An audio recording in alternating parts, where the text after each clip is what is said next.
بسم الله والصلاة والسلام على رسول الله وعلى آله وصحابته ومن والاه، أما بعد. في هذه العجالة أريد أن أعلق على نقطتين أو ثلاث.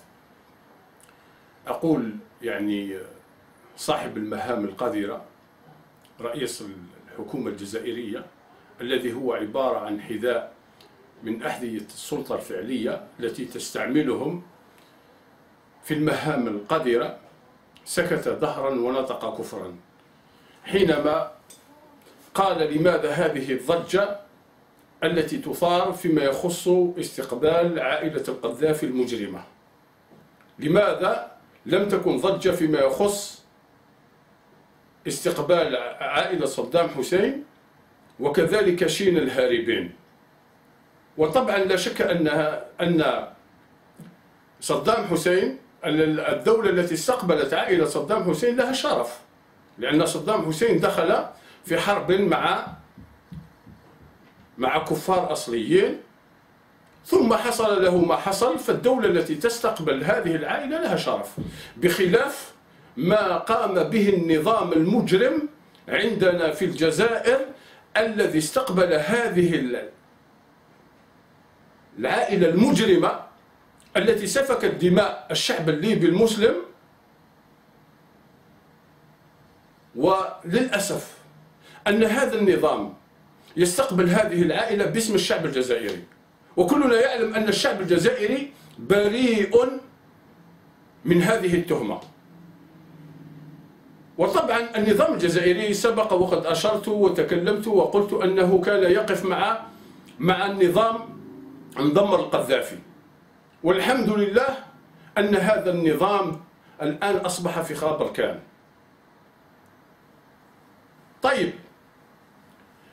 أما فيما يخص المجرم الملك عبد الله وشين الخابثين، الأمة الإسلامية كلها استنكرت هذا، والشعب وعلى رأس هذه الأمة الشعب التونسي المسلم استنكر هذا ويطالب الآن برأس شين الهاربين. طيب، هذا الملك عبد الله لما فعل هذا هو مثلكم نفس الشيء، ذرية بعضها من بعض، لا فرق بين هذه الأنظمة البتة، كلكم تفعلون ما يخالف عقيدة الأمة ودين الأمة وكرامة الأمة وعزة الأمة. ولذلك هذا الرجل الذي تبجح وقال لماذا هذه الضجة، نقول للأسف أن الأمة لم تتحرر حتى الآن من أمثال هؤلاء الذين ينصبون على الشعب الجزائري المسلم الأبي من قبل المخابرات ومن قبل السلطات العسكرية والسلطة الفعلية التي تتمثل في هذه العصابة التي تحكم العباد والبلاد. ثم أقول له: أين الإنسانية؟ أنتم تعرفون الإنسانية، وأنتم هدمتم البيوت على الأمناء وسجنتم الشرفاء وقتلتم أكثر من 20,000 مفقود أخذوا من البيوت، فيهم الأخ والأب والشيخ والعم والخال والجد. أين هؤلاء؟ أنتم تعرفون الإنسانية؟ لا يوجد. في هذه الثورات كلها التي حصلت لو جمعناها لما تمخض يوم واحد فعلتم بالشعب الجزائري. ثم عندي نقطة ثانية أعلق عليها فيما يخص مؤتمر مكافحة الإرهاب. النظام الجزائري دائما يأتي بهذا الشماعة، مكافحة الإرهاب. طيب، من جاء بالإرهاب إلى البلاد؟ أليس لما قمتم بانقلاب على الشعب الجزائري وسجنتم وقتلتم، بعد ذلك كان هذا رد فعل من الشعب؟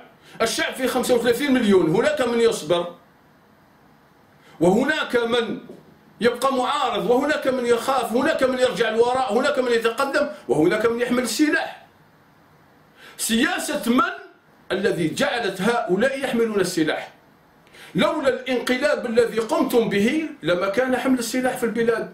البلاد كانت آمنة في سلم وسلام وأمن وأمان، فلما أنتم قمتم بانقلاب كان رد فعل، فبالتالي أنتم من جئتم وتسببتم بسفك دماء المسلمين. أضف إلى هذا، لو كنتم رجال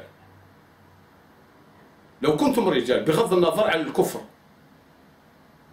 وعن الردة وعن الفسوق، لو كانت فيكم رجولة لما تحالفتم مع الكافر الأصلي لضرب واحد من الشعب الجزائري، هب أنه خارجي، هب أنه إرهابي، هب أنه مجرم، ما دام أنه داخل البلاد فأنت تتعامل معه داخل البلاد. لماذا تقدمون العمالة للغرب؟ قبلتكم أمريكا وربكم أمريكا، نسيتم الله.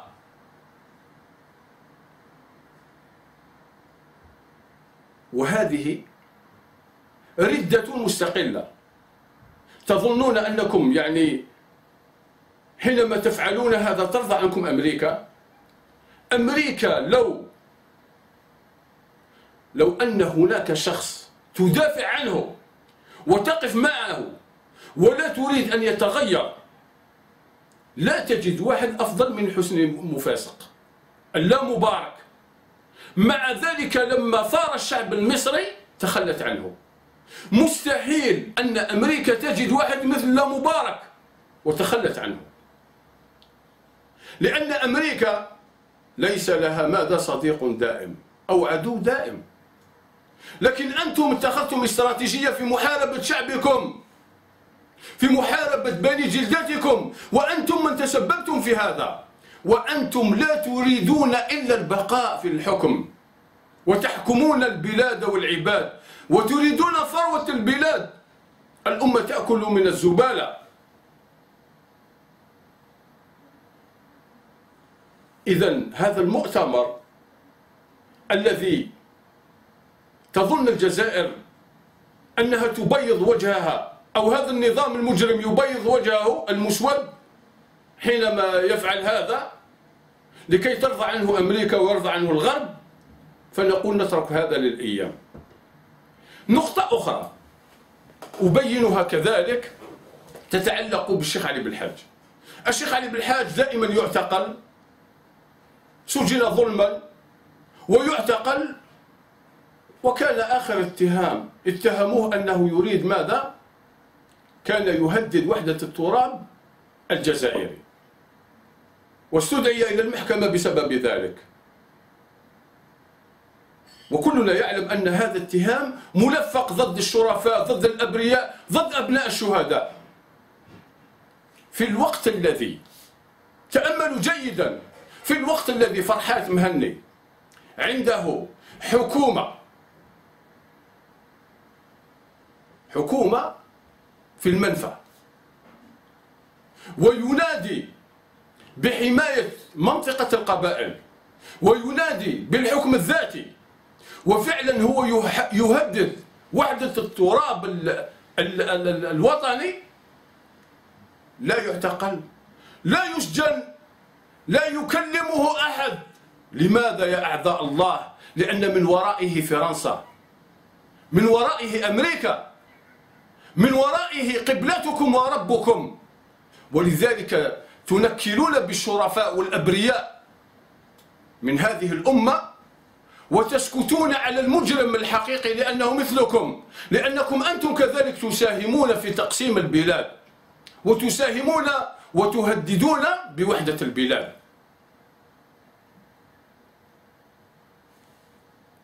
إذن هذا هو النظام على حقيقته.